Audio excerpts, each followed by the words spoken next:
What is something that you're very thankful for? I am so thankful for all the people who said I couldn't do it, for all the people who imposed their doubts on me, their hesitations about me. Those are the people that added fuel to my fire to achieve something very big.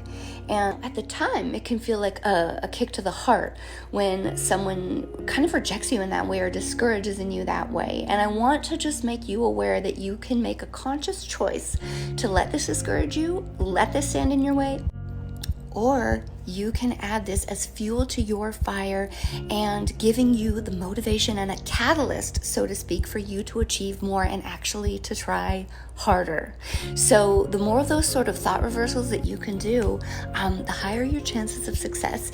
And honestly, just the happier we'll feel, because in every given moment, we have the ability to interpret what is happening to us, and we have a choice to interpret it in a positive way or in a negative way. So be really aware of how you are interpreting things.